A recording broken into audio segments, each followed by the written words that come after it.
miércoles 2 de noviembre con ustedes el profesor Ramón Romero con el estudio sobre la lección número 6. Él murió por nosotros. Invitamos a nuestros amigos a que se suscriban a este canal de YouTube Ramón Romero y denle clic a la campanita e invite a otros a que lo hagan. Hoy estudiaremos la lección número 2. El miércoles 2, la lección número 6, Él murió por nosotros, y como Moisés levantó la serpiente en el desierto, así es necesario que el Hijo del Hombre sea levantado para que todo aquel que en Él cree no se pierda, mas tenga vida eterna.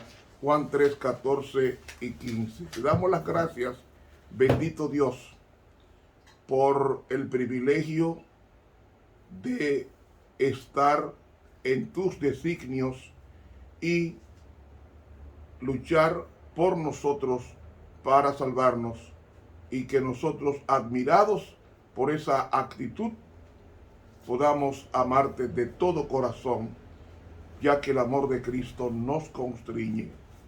Amén. Para hoy miércoles 2 de noviembre, Él murió por nosotros. Vamos a leer Juan capítulo 3, versículos desde el 14 hasta el 18. Reza así.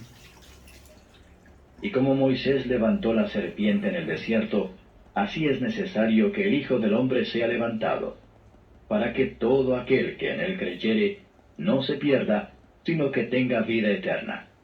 Porque de tal manera amó Dios al mundo, que ha dado a su Hijo unigénito, para que todo aquel que en él cree no se pierda, mas tenga vida eterna. Porque no envió Dios a su Hijo al mundo para que condene al mundo, mas para que el mundo sea salvo por él. El que en él cree no es condenado, mas el que no cree ya es condenado, porque no creyó en el nombre del unigénito Hijo de Dios. Déjeme explicar este texto.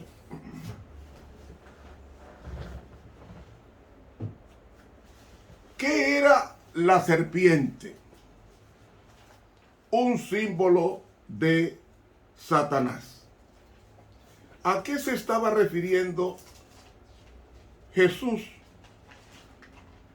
cuando menciona la serpiente? Se estaba refiriendo al incidente de Números 21:9, que nos dice: y Moisés hizo una serpiente de metal y la puso sobre la bandeja, y fue que cuando alguna serpiente mordía a alguno, miraba a la serpiente de metal y vivía. Yo hago una pregunta: ¿por qué Dios puso como ejemplo una serpiente como Jesús? Lo que pasa es que Cristo fue el portador de los pecados que introdujo la serpiente al planeta a través de Adán. Entonces Cristo se menciona la serpiente porque, aunque no tenía la inclinación a lo malo, Cristo fue tentado en todo por la serpiente, y eso reflejaba que, como era una serpiente de metal, así también Cristo tenía doble naturaleza.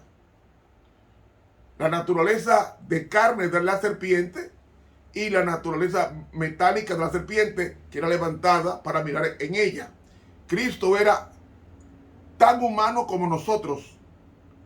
Él no tenía ninguna inclinación a lo malo, pero sí tenía el pasivo del pecado, que era sentir hambre, sentir dolor, sentir cansancio, sentir la muerte. En ese sentido se le compara como la serpiente, en el sentido humano de la posibilidad de sentir estas cosas que he mencionado. Pero no es que Jesús es una serpiente. Jesús es esencialmente Dios. Pero como humano entró al terreno de la serpiente y murió por nosotros como hizo la serpiente con Adán. La única diferencia que hubo entre Adán y Cristo es que Adán pecó y Cristo nunca pecó. Pero tenía todos los sentimientos de cansancio, de hambre, de dolor, de tristeza. Todo eso que acontece en la raza humana en ese sentido era como serpiente, es decir, humanado. Cristo era, dice aquí, porque como Moisés levantó la serpiente en el desierto, así es necesario que el Hijo del Hombre sea levantado. Dando a entender el alza de la cruz, que sería el emblema de afrenta y dolor. Quiero detenerme aquí.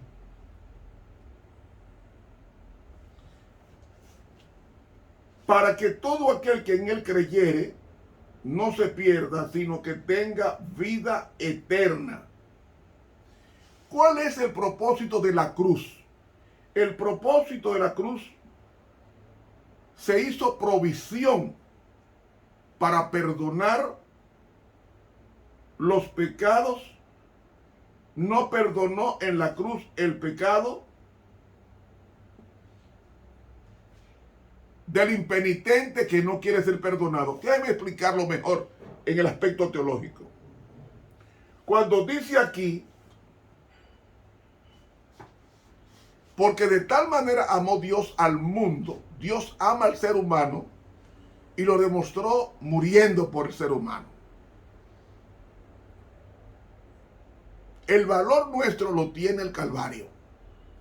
En otras palabras, Dios no puede vivir sin nosotros. Y perdone esta expresión, porque Dios puede vivir sin nosotros, pero Él no vive sin nosotros. Dios quiere vivir con nosotros y no vive sin nosotros. Por eso ha esperado 6,000 años para destruir el planeta. ¿Por qué? Porque Él quiere que nosotros, la mayor cantidad posible de personas lleguen al arrepentimiento. Dios murió para que nosotros disfrutemos del perdón. Pero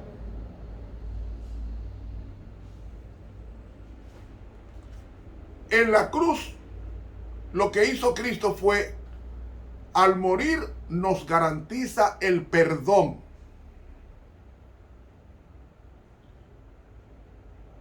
El perdón es como una cuenta bancaria a nombre nuestro.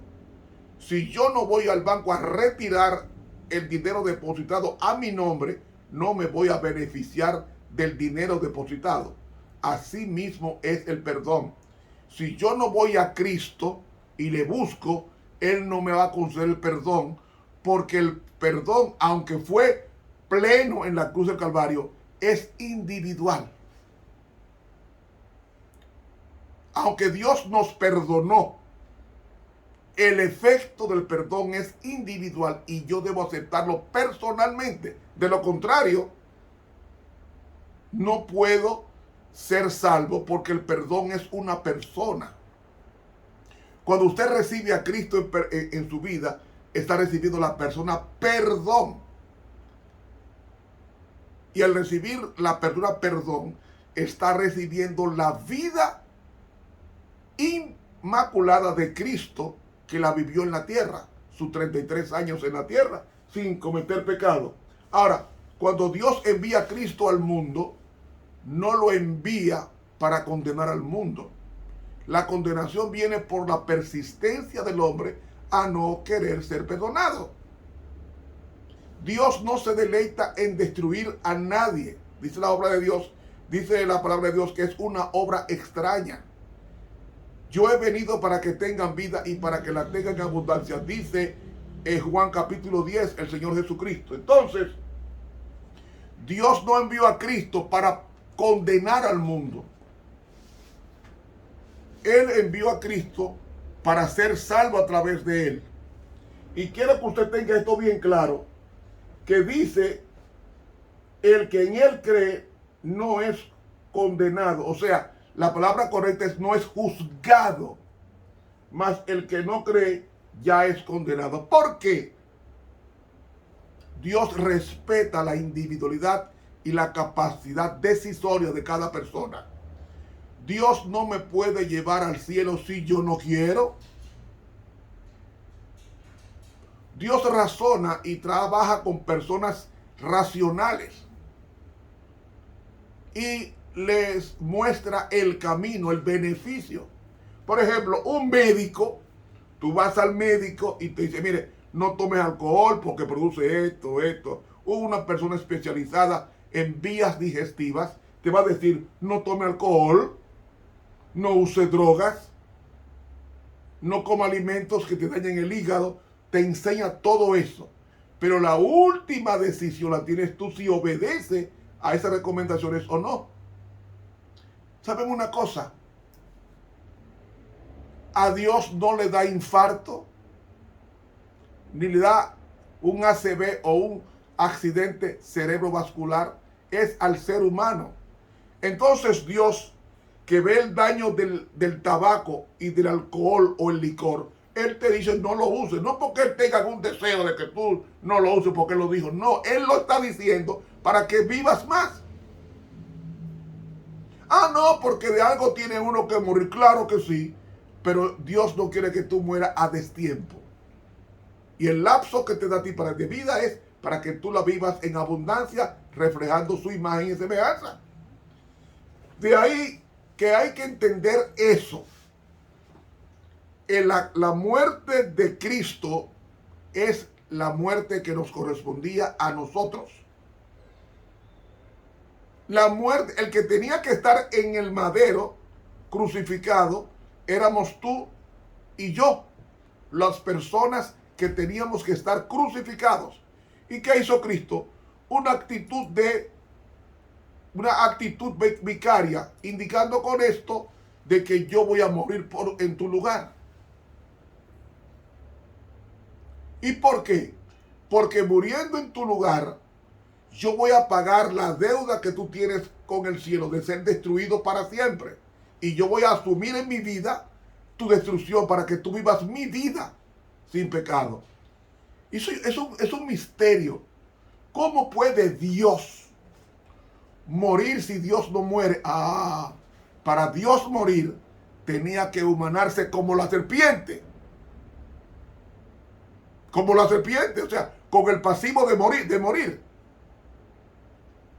Y Cristo se humanó y misteriosamente ocultó su divinidad en un cuerpo, en una soma. Retrajo su gloria para poder ser asimilable a los hombres y no morir el hombre en contacto con Dios. Y saben una cosa, la muerte de Dios es el misterio que desean mirar los ángeles en la contemplación eterna. ¿Cómo es que Dios, sin dejar de ser Dios, muere por la raza humana? Y algo más que yo no lo voy a entender nunca. ¿Cómo Dios le entrega al Padre sus poderes incomunicables? La omnipotencia, la omnisciencia y la omnipresencia. ¿Cómo Dios le entrega al Padre que se la guarde para Él hacerse humano, morir como humano, y cuando resucita, que asciende al cielo, sigue siendo humano por los siglos sin fin? No lo voy a entender. No es que Cristo perdió las prerrogativas de omnipresencia, no. Él las entregó al Padre, esas prerrogativas, para que se las guardara eternamente, para estar con el hombre face to face, cara a cara. Yo no voy a entender eso. Es demasiado amor. Es demasiado amor. Y lo que va a levantar Cristo en el día del juicio final es su muerte como testimonio de cuánto amó Dios al hombre para que no muriera en el pecado. Y esa evidencia de su muerte en la cruz va a ser lo que va a provocar en los perdidos y en Satanás mismo y sus secuaces, justo eres, oh Dios, porque justos son tus juicios e inescrutable tu camino. Merecemos la muerte. Entonces desciende fuego del cielo y destruye a los impíos a quienes Cristo quiso salvar. Pero la salvación es un regalo de Dios que no te fuerza a tomarla. Tú la recibes y tú la rechazas. Hermanos, se nos fue el tiempo. Mañana continuamos con este estudio, el significado de la cruz. Siga con nosotros, suscríbase al canal de YouTube Ramón Romero. Que Dios nos bendiga. Con ustedes el profesor Ramón Romero.